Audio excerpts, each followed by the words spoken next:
ষষ্ঠ উপজেলা নির্বাচনে ঠাকুরগাঁয়ের ২টি উপজেলায় প্রথম ধাপের ভোট গ্রহণ শুরু হয়েছে।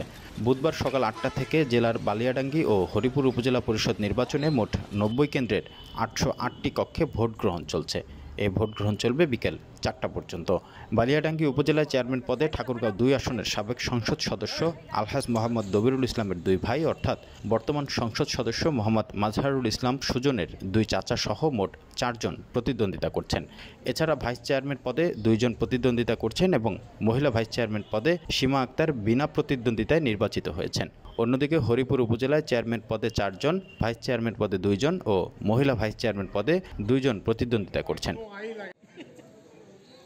বালিয়াডাঙ্গি উপজেলায় পুরুষ ভোটারের সংখ্যা ৮২,৯৫৪ জন ও মহিলা ভোটার ৭৭,৯০৯ জন। মোট ১,৬০,৮৬৩ জন ভোটার ও হরিপুর উপজেলায় মোট ভোটার সংখ্যা ১,২০,৪৯৭ জন। এর মধ্যে পুরুষ ভোটার ৬২,৩৬৯ ও মহিলা ভোটারের সংখ্যা ৫৮,১২৮ জন। এসব ভোট কেন্দ্রে আইনশৃঙ্খলা পরিস্থিতি ঠিক রাখতে ৮ প্লাটুন বিজিবি, এক উপজেলায় ১৬ জন করে, ২ উপজেলায় ৩২ জন র্যাব, প্রতি উপজেলায় ৩টি, ২ উপজেলায় মোট ৬টি গাড়িতে আনসার টহলে থাকছেন।